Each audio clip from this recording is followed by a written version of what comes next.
Hello, my name is Matthew Delorme. Today I am joined with one of the community's knowledge keepers of Cowessess First Nation to learn a bit of our First Nation story and history. And welcome and thank you for joining us today. Can you tell me a little bit about yourself?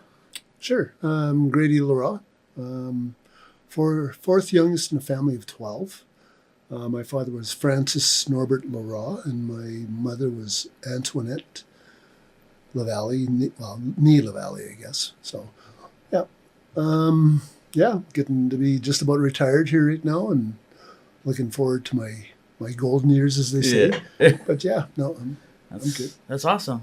That's awesome. So today we have some questions about personal experience, community, culture, economic and social changes, and more. The first one is questions about personal experiences. Number one, can you tell me about your earliest memories on the reservation? Well, I guess the earliest memories is hauling water from our well to our house so we could drink. There was always my brother and I used to go and do that for my mom. Always one of the luckier individuals, I guess, on the First Nation. I was the first one in my family that never went to residential school, but all my older siblings went to residential school. It was always quite the experience when they came home for the summer because we used to get a lot of individuals coming home, so Yeah. it was always a tight fit in the house we had. Yeah, it's about the earliest memories, and it's not bad memories. It's good memories. I remember used to make fun, always try to make things fun, trying to do things as you work, sort of thing, right? Yeah. So with you not going to residential school, so that means you went to day school or? Yeah. Well, I went 3 years to Maryville as a day scholar, Okay.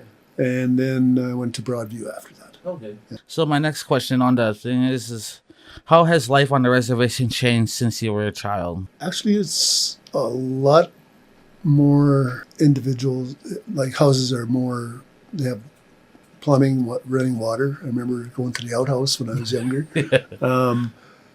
Today, there's none of that, I don't think. No, and I think most of the people just keep those as just a reminder, I guess, where we came from and stuff. Yeah, that's kind of about the biggest thing, I think. The drinking water, I think back then was a lot better.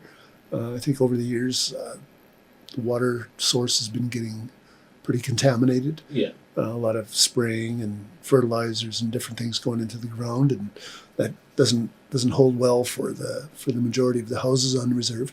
I know that when I was in leadership out here, we had arsenic in our water, some of our well waters. So we tried to find a solution to it. It's Okay. quite expensive though, Nice. and that's ended up coming up with a water treatment plant there, and a few other things for that end of it. But back then, I think a lot of people worked together, trying to get things accomplished in the community. And back then, it was pretty tough on the reserve. Like we, as a First Nation, never really had resources like we have now. Yeah, like the funding and everything. And Exactly. Yeah, there's a lot more opportunity now. I Yeah. find a lot more individuals that are successful if they want to be. So I think that's the good thing. yeah. You just said that when you used to be on, you were a council or a chief or? Yep. Yeah, I was on council for 3 terms and a chief for 1. Okay, nice. Yeah. And what years were they?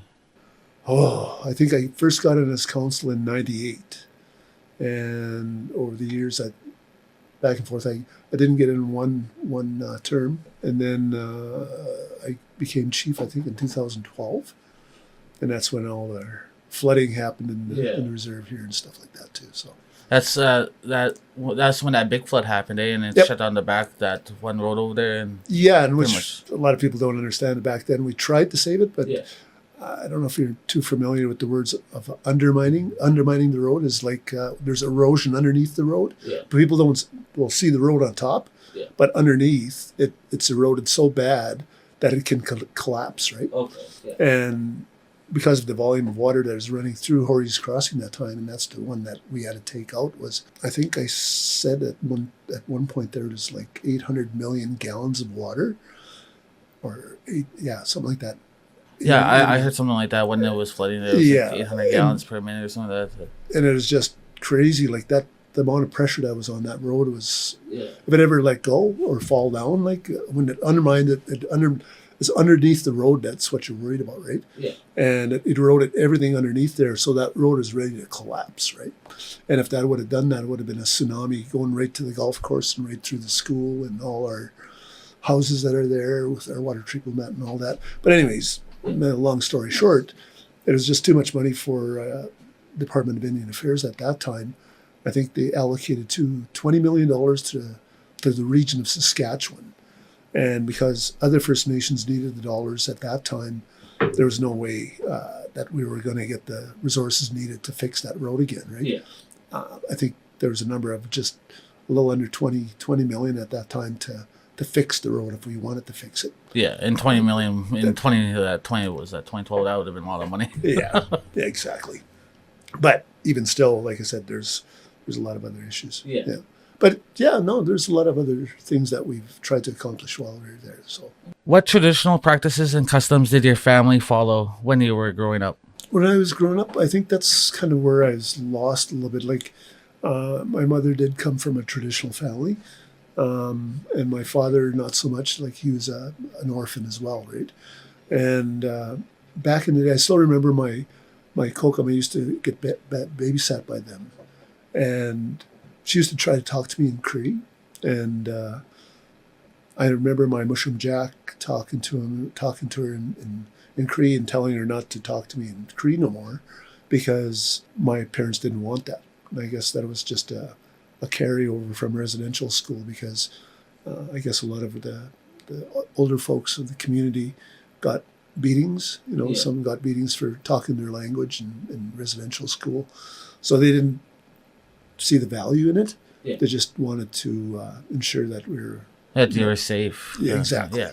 So traditionally, there's not really too much. We didn't do any kind of smudging or anything like that. But I know when I went to my mushrooms and kokums, they used to do that a lot. And from there, after my mushroom passed away, my kokum come and live with us for a while, and kind of learned a little bit from her, but that was very limited. And back then, it was a lot of people were saying, "Oh, it's always bad medicine." It was just, that's what the word was. Yeah. When you're practicing that, it was bad. So never really got involved too much in the cultural way till I got older in life. Okay. Yeah. So that's the 3 questions for personal experience. My next one is community and culture. Number 1 is, what can you share about your traditional ceremonies and celebrations in your community? Right now, we're trying to rejuvenate. I'm working for Chief Red Bear Children's Lodge right now, and as a cultural lead.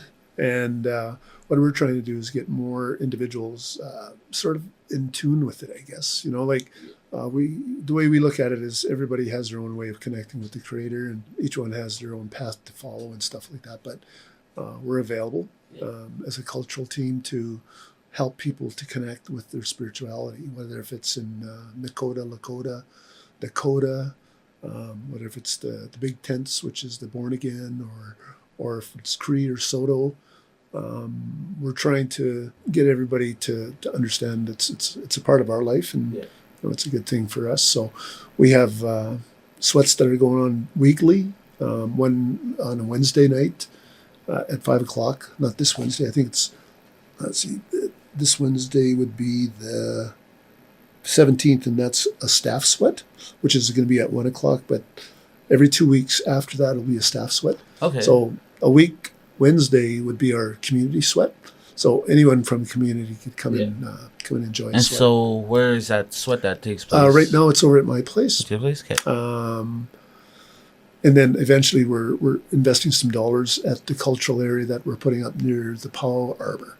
And I believe the construction crews for the permanent unit is going to be coming in this week or next week to start putting in the piles and those types of things and get that ready for the community. Hopefully by fall, it should be done. As we're going to be building there, we know the Powell is coming up here pretty quick, so we're probably going to get them to cordon off everything so that no one can fall in the hole or whatever.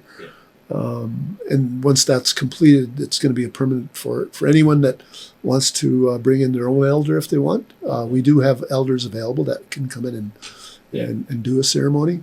We just need time to kind of coordinate everything and get everybody to appreciate what we have, right? That's amazing. Huh. That's really awesome. So we'll have our own like how you said sweat lodge by the power grounds. Then.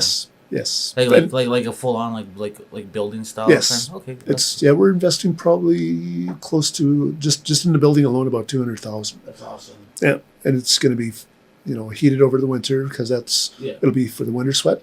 We do have a cultural camp that we're developing right beside there, into the bush to the west of the Powell Arbor there, and we are going to have a sweat facility for the summertime months, and hopefully kids will come in and enjoy some culture. Yeah. So my second question would be is how have culture practices been preserved or changed over the years? I wouldn't say they would be changed as far as cultural practice that I know. Anybody that's involved in their culture kind of learned it from somewhere, right? Yeah. The individual that I learned from was from Sakamay.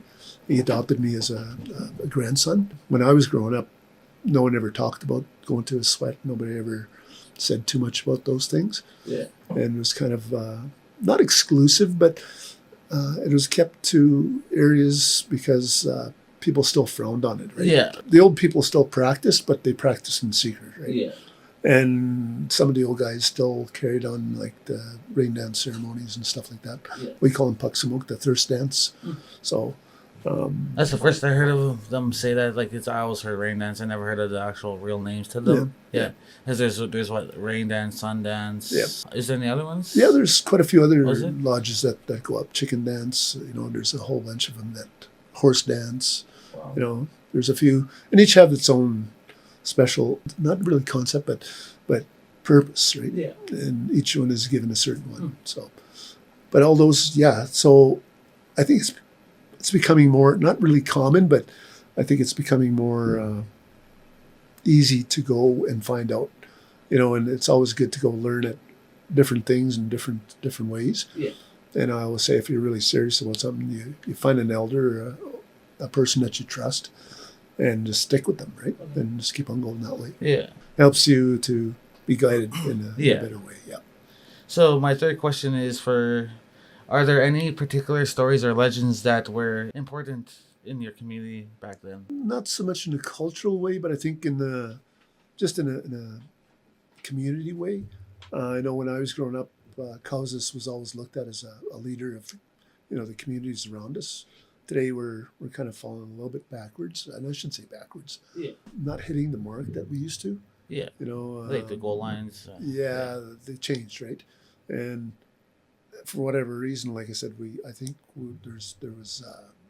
it always goes back to how much resources you have available to developing something, right? Yeah.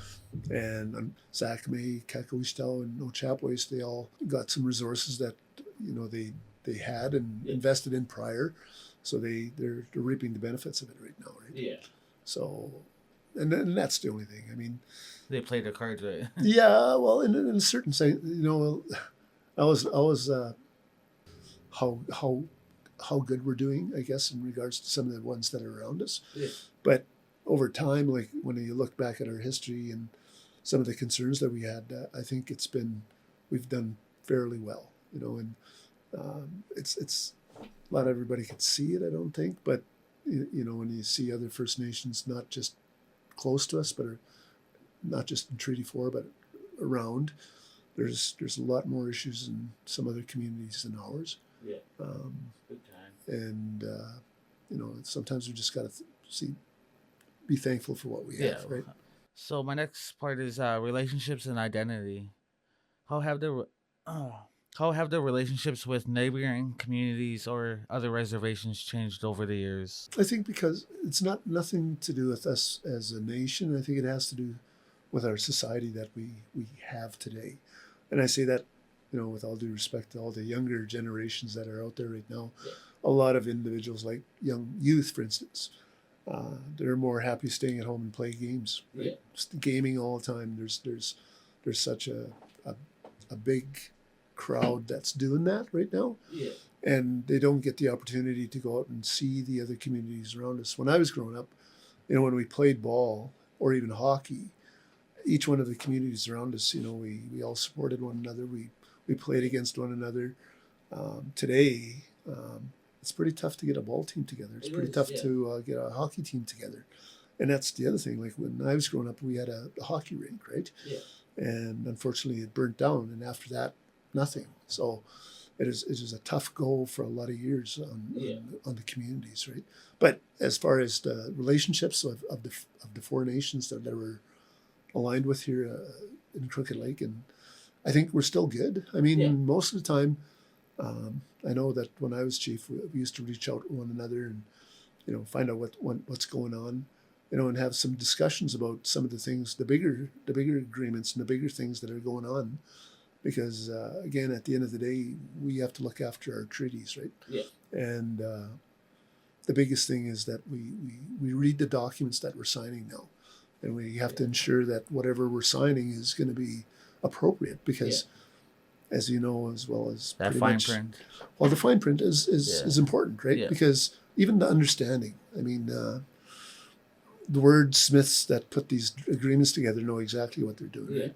They want control of our land. And they've been doing it for years. So exactly. They know. Yeah. So you have to be kind of astute when it comes to understanding the language that they're using and how it references in each area to how that impacts our children's future, right? Yeah. Because that's what we keep the treaties for, is for the future of our children. Our kids. So, not my kids, and not their kids, but their kids on from like 100 years from now. Exactly. Yeah. 7 generations. Yeah.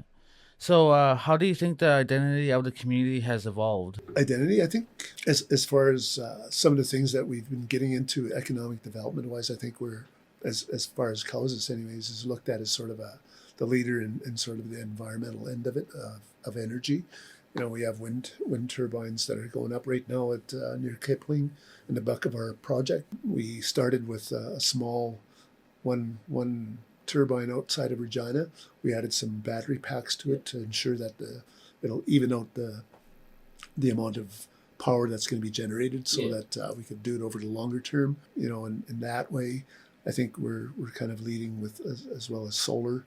So those types of things. But not only that, I think when you look at the floodplain agreement that we put together with SACME, ourselves, and the government of Saskatchewan. I don't know if it's working right now, but we pushed for a board that would oversee that lake Wadi to make sure that we're not going to have pea soup every August, right? Yeah.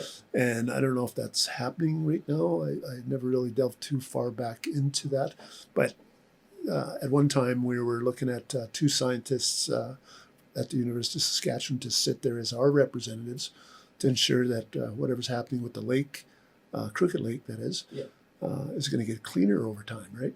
And it just doesn't seem to be working right now. Doesn't. But I mean, and that's why I said, like, I think as far as our own perspective, as far as Cowessess, and when we're talked about in other communities, I think we're looked at as sort of a leader in that way. So I think that's a good thing. It is, do. So, and the big thing on that one too is, again, I never really went back into politics after I finished as chief. It was just it was hard on my body and my mind, because when you're at that level, you pretty much need to read everything right through, and if you don't understand, so there's a lot of homework. It's not just sitting there and smile and wave and sign stuff. Exactly. So when we were putting this project together with the wind turbine with the battery packs with them, it was more to do with, we've seen there's a lot of First Nation communities in the northern communities that trucked up diesel into their generators systems that they had up there, because they're more or less off grid, right? Mm-hmm. And in order to get power to them, they have to bring in these big diesel generators. So we were thinking, well, if we could find a source like wind that could store the energy and then be available for that area, instead of having diesel trucks running up there with diesel and polluting more, right? So we're still, I think we have some movement there. We could probably look a little further down. I think one of our own band members, went to the big summit in Egypt this year. I think, to show what we had and that sort of thing. So, So my third question would be is, what does being a member of your tribe mean to you personally? Like tribe band. Yeah, band. What does it mean to me personally? I think to me personally, I think it means that I have a responsibility to help. As you may or may not know, I'm an Escopius, a helper. Yeah. So a lot of ceremonies that I do in the communities around us, and not just Cowessess, but everywhere that I go, I'm recognized as that, and I try to help, and helping in various ways, right? So, Yeah. but that's what it means in the community here, is to try and help our, not only just chief and council, but the members of our community to excel, if you will, at whatever they want to do, right? To try and make a better place for the kids that are coming. Because when I was growing up, it was always a good idea to try and help as much as you can. So. Yeah. Wow. That's awesome. So that's for that part. The next one is historical events. Can you describe any significant events that have impacted the reservation during your lifetime? I think the biggest impact is when we finally got our treaty land entitlement settled. Yeah. That was the first time that our band had been able to dream, if you will. Yeah. Because prior to that, there was funding that was coming into the reserve, but it was already allocated. Yeah. And you can't, when you're dealing with government funds at that time, you can't really take a little bit from here and go spend it over here. Otherwise, it's mismanagement, misappropriation, and all the rest of that, right? So when treaty land entitlement came in and we were able to start buying the lands that we bought, and a lot of people don't understand, like, treaty land entitlement is exactly what that is we were shorted X amount of land when we made treaty with the government of Canada, right? So this was to make up that land that was lost, or not even lost, but that we never did get. So in having that influx of dollars, we were able to create a trust that was available for the members to apply for certain funding if you wanted to start a business, or the leaders then were able to start dreaming about something different than just programming, right? You were able to start looking at, okay, well, what can we use this property for?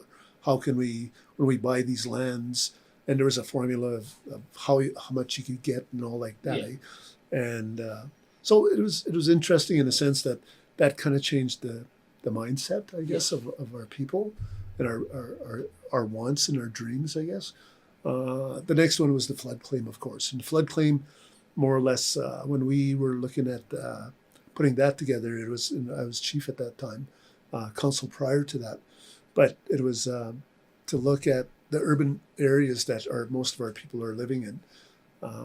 We worked out an agreement that we wanted to buy urban properties so that our individuals in the communities, wherever they are in Saskatchewan, would be able to build something or use some, have it of use for the communities there, right? So that's why I said, like, I think for the most part in my lifetime anyways, that's the two biggest things that really impacted us as a nation, as individuals as well. So it really helped. Nice. Next question would be is how did changes in the government policies affect the reservation and its members? Well, the government is always cagey, right? And I should, like, they're supposed to be our big brother or whatever like that. But at the end of the day, it's really important that the younger generation have to realize that every court case that went to the Supreme Court in regards to the land tenure, meaning the land ownership, and again, this is kind of, I don't want to go too far down the road, and I don't know how much time we have, but under our treaties, which is very strong, every land decision that came down was always to save harmless our First Nations that as a collective, like say in Treaty 4, there's 33 First Nations that signed treaty. And in our agreement under Treaty 4, it's a powerful agreement because our rights are never going to be given away unless we as a group of people decide to do that. And that's why it's really important that the leaders of the day need to understand that they can't do it alone. They need to rely on that expertise of lawyers that have that understanding of how those agreements work, as well as what kind of impacts are going to be about it, right? So when we go back to the idea of what's changed from the government's perspective, it's not really changed. They've just gotten smarter. on how to use the language and the wording to get those things that they want, right? Yeah. Which is ownership of the land. And then, Yeah. when you really look at all the things that they're trying to do right now, it all goes back to the land. Yeah. Yep. That's number one priority is the land and the minerals under that land. Exactly. Yeah. Yep. So that's the end for that one. My next one is economic and social changes. How has the economic situation on the reservation evolved over the years? I think that, like, again, going back to treaty land entitlement, there was, I think Cowessess had a store prior to treaty land entitlement. I think it was that old co-op store that was torn down just recently. I think it was just torn down last year. Like down in the mission there? Yep. Okay. And the Bev Sparvier was the manager, from what I remember, that she was the last manager at that store, and then went into the mall with a whole new. But again, prior to treaty land entitlement, there was economic opportunities, but most of it was to do with agriculture. Yeah. And even that in itself, like, in order to qualify for some of those subsidies that the government of Canada was giving, or even the province of Saskatchewan was giving, you had to have income tax and corporate tax, and you had to be a taxpayer, in other words, in order to qualify for those, right? So that's one of the reasons why the Saskatchewan Indian Equity Foundation, SIAP, Saskatchewan Indian Agricultural Program, came in from FSIN, was to help those farmers that were trying to, use the land for their benefit. Yeah. And because the business of farming changed so drastically over time, a lot of the farmers didn't qualify for some of those subsidies, and ended up, most of them, just packing it in because they couldn't make their farms work. Yeah. It was just too much and too costly. As an individual First Nation person living on reserve, you don't own the land that you're working, so you can't leverage that, right? No. So you can't go to the bank for a loan. You can't do different things that a lot of the non-First Nations are able to do, right? Yeah. So predominantly the downturn in agriculture was happening. At that time, we were trying to survive and doing the economics with the store. Yeah. So then when treaty land entitlement came in with the opportunities for individuals to start their own businesses, no matter if it was on reserve or off, I think that was a big influx and push to get things started. Yeah. Today is a lot different, though. And again, it goes to the web. The opportunities that you're able to succeed is only at your own fingertips, right? So it's not so much. It's as far as you want to reach. Exactly. Yeah. And it's as big as you want to reach. Yeah. The downside to that is there's not many people that want to work anymore. It just depends on how you think about it, right? If you're satisfied with sitting home and waiting for a check, well, that's what you want to do. Yeah. But there's others out there that like to buy things and like to have things, and go out, have fun, and Yep. So my next question would be, what kind of jobs or industries have been most common on the reservation? And again, prior to treaty land entitlement, I think it was more farming, and I grew up my dad was a carpenter, so I helped my dad over the summer months and those types of things. So there was individuals that had their own little businesses, I guess, but not registered or anything, but everybody knew them as, you could be a carpenter, so come and do a house for me or whatever, right? But nowadays, like I said, the doors are open. It's just how much are you willing to not really sacrifice, but to work to get what you want, right? Yeah. So I think the opportunities for the younger generation right now it's phenomenal. Yeah. I know guys that are making $80 an hour as an electrician, or $120 an hour as a carpenter if you're, you have a special, like making stairs or whatever, right? So there's lots of opportunities if guys want to, and girls. I mean, girls are not left out of it either. They can work just as much as anybody else. Yep. So. Yep. They're as equal as anybody else. Exactly. So my next question would be, how have social structures within the community changed? Social structures, I think that goes back to what I'm trying to rejuvenate. Like when I was growing up, the community was more in tune with one another, I think. Yeah. And that was because I think people had more time to sit and go and see one another, right? Yeah. They'd take their horse and buggy or car if they had one to go and visit and just to chat and to see how everybody's doing. Yeah. And for me, it's really tough for anybody to visit. Yeah. Everybody has things to do. Like everybody has kids in ball, hockey, whatever, right? Yeah. And the grandparents are good to go and see that as well. So everybody's more mobile. Yeah. And it seems to be Normal. it's normal. It's a normal way of life, I guess, for some.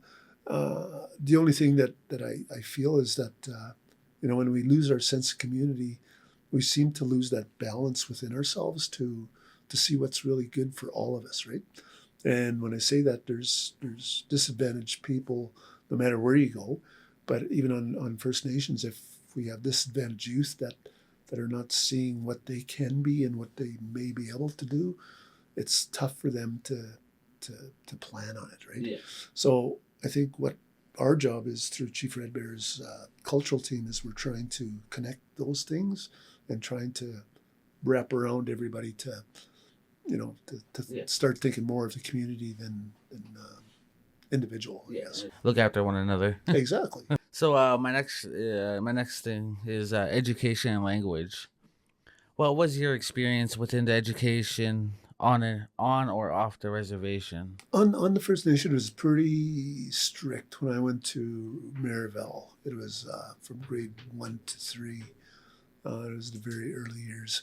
And at that time, there were some things going on.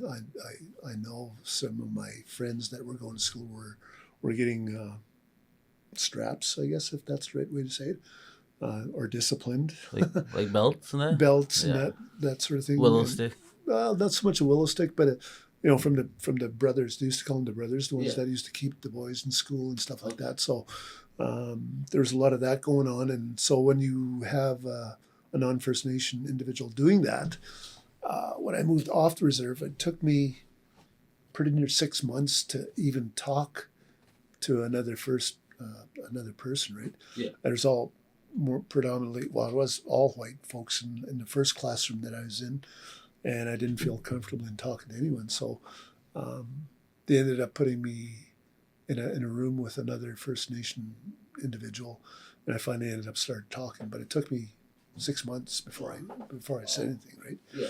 I was just too afraid. Yeah, just out of, how do you say it, like out of your normal. Yeah, and after getting to know some of them, and there's still some rednecks there and stuff like that. But I mean, for the most part, you're able to survive through it, right? Yeah. And make good on certain things. Proud of who we are, because like when I was growing up, I know my father, he knew a medicine person that used to come and visit us sometimes, and even back then it was didn't want to tell the Indian agent or the individuals around that, didn't want to tell them anything really. Yeah. So it was kept pretty quiet back then. But now today, like when I was having, I dabbled in marijuana and alcohol when I was out of school and stuff like that, and it was really tough to try and find out who I was, right? Because I really didn't have that background. But after I found an old man that taught me the things I know and helped me through some of the things that I had in my own life, it just makes me stronger in knowing who I am, right? And that identity is the big part of anybody. Yeah. That's awesome. So my next question would be, what efforts have been made to preserve and teach the native language? I think over time, like I know just myself, I after I finished high school, I went and worked in a sawmill for a while in Upper Fraser, BC. I came back probably about 2 years later, and I got a job as a childcare worker down at the old residential school. And even at that time, it wasn't Maryville. It was called Cowessess Community Education Center at that time. And that's when we first took over Indian education Yeah. around that time. And when I got back here, there was actually Florence Watson, who's still around today. She's still teaching Cree. Really? Yeah. Wow. But I didn't see it as important back then. I didn't. Yeah. I should have. And I probably would have been a fluent speaker now. Yeah. In 1980, that she was already starting some language programs. Yeah. So it was from the 1980s, and we're already 2024. Wow. And I know the education department is putting on education language workshops and stuff like that. Yeah. And I think just recently, as far as I know, Bill Cook has been hired on or secured to help us to try and get our languages a little bit more involved in the community, right? Yeah. Yeah. That's awesome. So that's going to be happening here in the next little while. That'd I think there might be a survey coming out. And it'd be more awesome too is if we can get like a native language class into the schools off reserve kind of thing, like in the cities and all that stuff too. Like me being, I was a city kid all my life, and I was forced into French classes, which I didn't pay attention, so I didn't learn. If there was a native one, I would have joined so fast. Yep. No, and I think they have something in the works anyways. Now, I don't want to talk for Bill and Clarice and their programming that they want to do for the band, but I think it's really important. There's a survey coming out in the next little while, and I would ask everybody that knows about it to take it, because then you're going to find out where you're starting from, right? Yeah. As far as our communities, both on and off reserve, and in whichever city that they live in, or whatever, so that we have with the internet nowadays and the radio station, I'm glad we're starting to use this, because that's one of the reasons why we tried to get it to begin with is try to get our programming where maybe we should start Cree classes an hour once a week or something, or once a day, or use a Cree word of the day or something like that, just to get it talked about, right? And with doing a survey, it could actually bring out more people that do know the language that we didn't know that they knew, so that speak the language kind of thing. It's just, and that's what the whole gist of the survey is to see where we're at, right? And Bill has a mindset he's a professor. He actually we more or less asked him to come and help us to develop something out here, because we've been trying for so long, like I said. And that's Bill with the IRS research. No, it's Bill Cook. He's there's a cultural unit that the band is put together. He works with Clarice Delorme, and he's a professor actually he was a university professor at Brandon, and he's always wanted to try and develop some sort of a program for First Nations and to get them to start using their language, right? Yeah. My next one is hopes and concerns. The first question would be, what are your hopes for the future of the reservation and its people? The hopes, I guess, for me, it goes back to every individual that's living out here should have the ability to succeed in whatever they want to succeed in, right? A lot of times I know that the band is challenged with resources and can't really help out that much, but if they could start legislating or putting in place rules and regulations for individuals to participate in whatever economy they want to do, right? Yeah. And to use those individuals. I know it's always a hard pressed thing to see how it's fair and all that sort of thing. But at the end of the day, if we don't try to help everybody to succeed in whatever they want to do, then I believe it's gonna lose. Yeah. We're gonna lose at the end, because when you look at the Canadian economy or even any economy in the Western world, probably 80%, if not 75% of the total value of that country or city or whatever is not owned by the governments. It's owned by individuals, right? Yeah. So your economy needs to have individuals participating. If everybody's going to be working for the band or doing everything for the band, no one's going to really take it seriously, right? No. And it's more or less being a communist. And then everybody thinks, oh, reserves were like that. No, we're one of the most democratic and organized and independent tribes that ever walked this earth, because we respected one another. And if I could help you do or succeed in something, I'd help you. Yeah. You know, and we lost that someplace, right? Yeah. I think the biggest detriment, I guess, that I look at now as the future goes, is that we're not, as a society or a community, not taking the time that we need in order to sit and get together and talk about things that are going to impact our kids. Right now, like I said, everybody's just kind of closed off in their own, areas or houses. Yeah.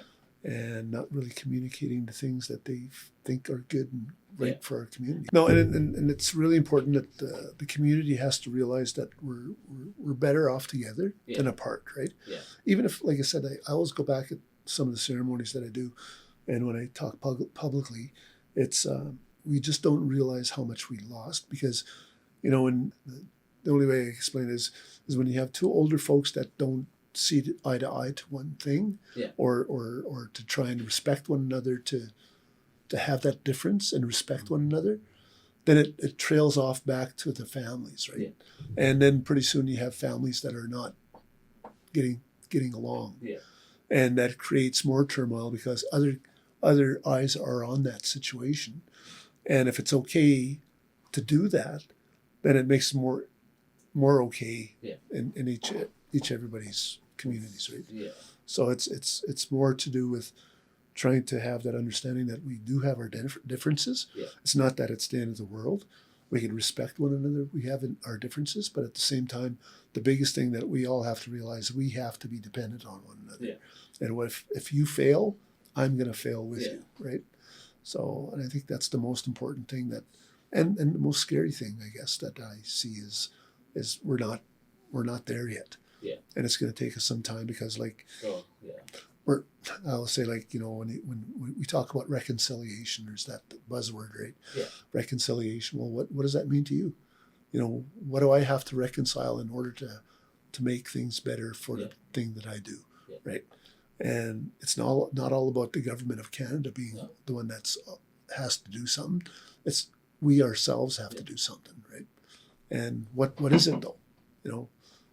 It's not up to me to tell people how to live or whatever, but I'm going to try and do what I can to make this a better place before I leave. My next question would be, what challenges do you currently face? Right now, I think the biggest challenge that we have right now is to understand that even though we are not really rich, but economically okay, your vision, I guess, is to try and create more than what you have. Yeah. So if you're just ending up at the same place in 20 years, that's not progress. No, it's not. So you're shooting for pennies. Exactly. Yeah. So, and that's what the challenge is, right? You got to have people that are smart enough to look ahead and see what's there, and how do we get better than where do we want to be, right? Yeah. So that goes on for my next question is, how can the younger generation contribute to the community for the future? There's so many different things. I mean, just get involved, for one. Start understanding that as an old person, I don't know everything. And if you expect your leadership to know everything, they don't know everything either, because I was there. And in order for me to know as much as I did know back then, I had to do a lot of reading. And I had to do a lot of research. It's almost like going to school. You're going to school and trying to run a ship at the same time, and it's pretty tough. Yeah. So you got to be able to sacrifice a little bit in order to move forward, right? So I think for the next generation of individuals, we're all smart people. Like I keep saying, I've been all over Western Canada. I've seen a lot of different people. Our First Nation people are still the smartest. I really truly believe that. Yeah. Yeah. If there's an easier way to do something, we're going to find a way to do it. You know what I mean? There's always so, and it's not just being lazy. It's it's smart. It's working harder, how is it? Work smarter, not harder. Exactly. But the thing is like we need electricians, we need plumbers, we need carpenters, we need road guys, we need. There's so much that you need to Yeah. in your community right now as it is right now. Like there's so many things that we need. Yeah. But the younger generation isn't stepping up. They're not stepping up at all. They're not. It's It worries me as far as like I said, I'm probably about a couple of years away from retiring. Who's going to be taking over my stuff? yeah. You know, like I look at it as just as an escapius. You know, I've been with a lot of the older generation of healers and knowledge keepers that had a lot of wisdom, and I have some of that, and I'm not professing that I know everything, but I've been looking around for individuals to get more involved in learning about that stuff, because we have to be, that's a part of us. That's a part of our creed, you know, our culture creed, or who we are. Yeah. Not too many people are doing that, right? Yeah. No. And that's just a side of, you know, all the rest of the stuff that we need to do. We have to look after our roads. We have to look after our houses. We have to look after everything on this reserve. And if we want more of it, and we don't have the people to fill those shoes to look after it, then we're going to be looking outside the community. Yeah. And what's the sense of that? If we're paying someone $80 an hour to come in and do a job for us, when we have capable people here that should be responsible enough to, after a paycheck, show up to work the next day. Yeah. So I have one last. It's in advice and wisdom. I have two questions left for you. What advice would you give to the younger generation about preserving their heritage and culture? Get involved. Just any kind of ceremonies out there, go learn something. I mean, no one's perfect. There's going to be some individuals out there that are, I call them false prophets. False prophets, in other words, like they profess that they know stuff. Yeah.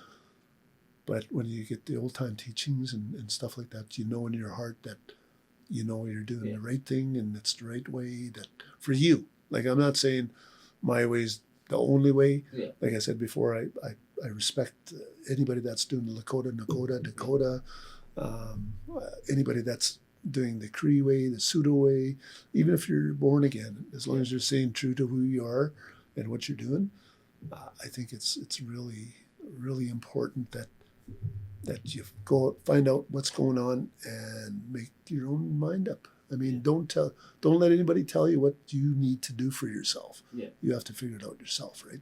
And what is the second part to that question? Second part is, are there any lessons from your life that you would like to share? I think don't be afraid. Don't be afraid of the challenges. You know, when I was younger, I was also told that I was never going to be anything too much. I grew up in an era where a lot of the white folks in the communities around us thought nothing of us. Yeah. I still remember my aunt. She was doing a petition at that time to stop going to Broadview because some of the stores there were very, what's the right way to say it? There were rednecks. Yeah, being very racial kind of. But they'd take your money. Yeah. But they'd treat you like shit, right? And I'm sorry for saying that. I'm not, yeah. No, it's all good.